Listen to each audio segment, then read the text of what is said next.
The nightmare always started the same way. A dark presence, a typewriter clicking frantically, and Alice, my Alice, falling into black water while I stood helpless on the shore. I woke gasping, the phantom chill of that lake clinging to me. A bad omen I tried to dismiss as we drove into Bright Falls. We needed this escape. My mind, once a wellspring of stories, had been a desert for 2 years. Writer's block had become a prison. Alice believed the quiet beauty of the Pacific Northwest could free me. She didn't know it would trap us both. Bright Falls seemed like a postcard. Quaint shops, towering evergreens, the calm expanse of Cauldron Lake, glinting under the overcast sky.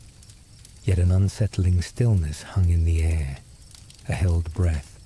The local diner offered greasy food and the unsettling intensity of a waitress who knew my work far too well. Then came the woman in black near the ferry, her smile like cracked porcelain, as she handed me the keys to Birdleg Cabin, a tremor of recognition I couldn't place. Alice was quiet on the boat ride to the island, the cabin looming ahead. Isolation. That's what she thought I needed. But the isolation felt heavy, charged. Inside the cabin, the argument erupted. She'd arranged this trip, yes, but she'd also brought something else. A projector. Her attempt to shock my creativity awake. Footage of my darkest fears, my childhood terror of the dark.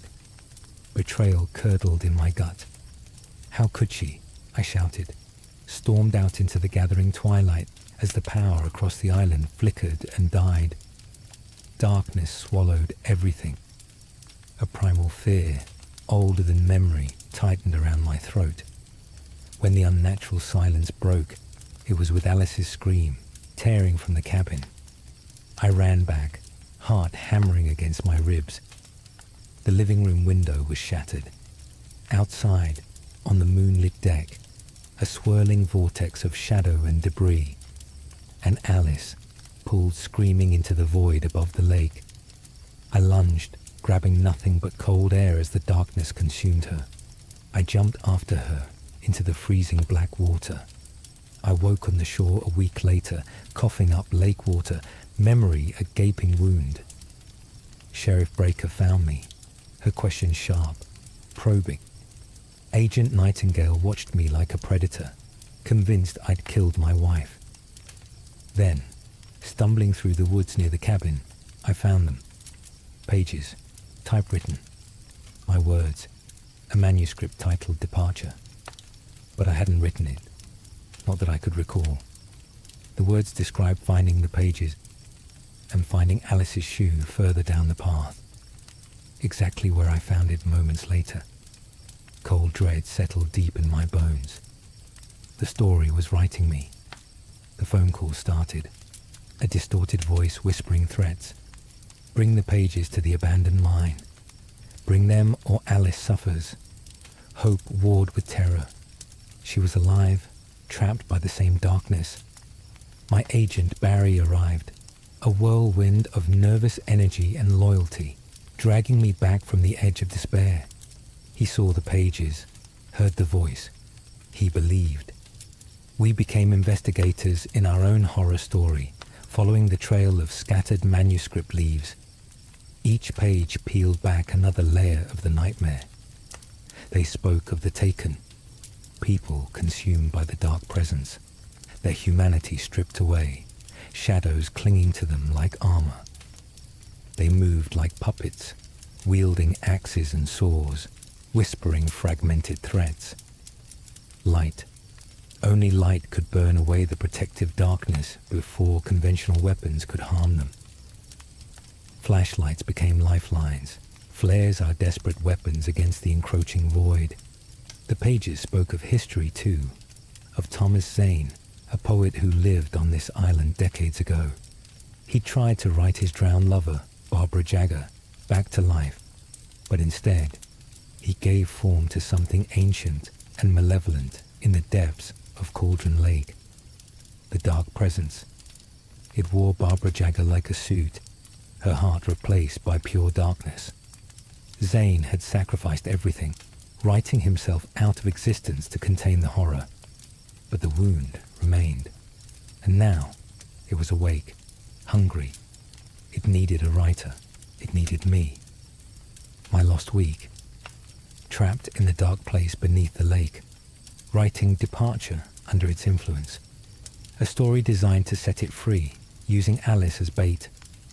We sought refuge at Hartman's Lodge, a place that promised sanctuary but reeked of madness. Dr. Hartman wasn't trying to help. He was dissecting artists, trying to harness the lake's power. There we met the Anderson brothers, aging rockers whose cryptic songs held terrifying truths. They sang of Zane, of Jagger, of the dark presence they'd battled years before. Their words were a map, confirming the nightmare. The lodge became a battleground. Shadows writhed, Taken swarmed, and Hartman's true, monstrous ambition was laid bare before the darkness consumed him too. The manuscript pointed to a weapon. A childhood memory surfaced. My mother's gift, a simple light switch called the clicker. She said it banished monsters, childish magic. But in this story, magic was real. The pages said Cynthia Weaver, the reclusive lighthouse keeper, guarded it in her perpetually lit room at the power plant.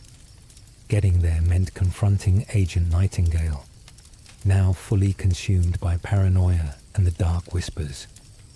He cornered us, a gun trembling in his hand, his eyes wide with terror that wasn't entirely his own.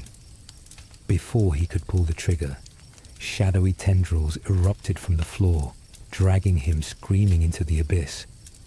Justice, or just another victim? We escaped with Sheriff Breaker's help, racing towards the power plant's harsh fluorescent glow. Cynthia Weaver, bathed in relentless light, was a fortress against the dark. She handed me the clicker, a small plastic talisman humming with impossible power. It wasn't just a memory. Thomas Zane, existing now only in echoes, had written it into being as a key to the dark place. The final pages were clear. To reach Alice, to confront the source, I had to go back into the lake, back into the nightmare. Barry pleaded, terrified, but Alice was down there. I had to finish the story, my story. Alone on the shore of Cauldron Lake, the clicker felt heavy in my hand. The water wasn't water. It was ink. It was possibility. It was the dark place. I pressed the button. Light, pure and blinding, erupted from the tiny device. It didn't just illuminate. It tore. The surface of the lake ripped open like paper, revealing swirling, impossible geometries beneath. I stepped into the wound. Reality melted. Hallways twisted upon themselves, rooms shifted like stage sets. I walked through distorted memories, past false Alices pleading for rescue. Illusions spun by the dark presence to break me. It whispered promises, threats, feeding on my fear, my doubt. But the clicker pulsed, a tiny sun in my fist, burning away the lies. I pushed deeper into the heart of the darkness, and there it was. Bird-leg cabin, not on the island, but suspended in the swirling void. Inside, Barbara Jagger awaited, a grotesque parody in her black dress, her chest a hollow cavity of pure shadow. The dark presence spoke through her, a voice like grinding stones. It demanded the ending, the one that would set it loose upon the world. It held Alice captive, a pale ghost struggling against the encroaching dark. The manuscript pages I'd gathered fluttered around me, the final words burning in my mind. I understood the terrible bargain. Zane's mistake was trying to bring Barbara back. I couldn't write Alice out. The dark presence would just wear her skin next. The only ending was sacrifice. I raised the clicker, not as a weapon, but as a pen. I spoke the final words, the ones not written down yet, the ones forming in my heart, I finished the story. Not the one the darkness wanted, but the one it needed. A story of light overcoming dark, but at a cost. As the words left my lips, I lunged, not at Jagger, but towards the void in her chest. I thrust the clicker into that impossible darkness where her heart should have been. Plastic met nothingness. Light met dark. The clicker flared, blinding, incandescent. Barbara Jagger screamed, a sound that tore at the fabric of the void itself. The light consumed her shadow form, burning it away like paper in a furnace. The cabin trembled, the dark place shrieking in its death throes. Alice fell, released, landing gently on a suddenly solid surface. The real deck of the real bird-leg cabin, back on the island. Sunlight, real sunlight, streamed through the broken window. She was safe, free.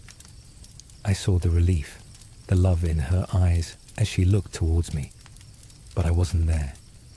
The rip in the lake was sealing above me, the light from the clicker dying as the darkness rushed back in, cold and final. I was below, trapped. The victory was real, Alice was safe, but the price was my freedom. The story required an ending. The hero doesn't always walk into the sunset. Sometimes he stays in the dark. As the last glimmer of light vanished, the chilling truth settled over me, colder than the lake water, the scale of the prison I now inhabited. Cauldron Lake wasn't just a lake. Its depths were infinite. It was an ocean, and I was lost somewhere beneath its surface. The typewriter waits. The story isn't over. It's only just begun.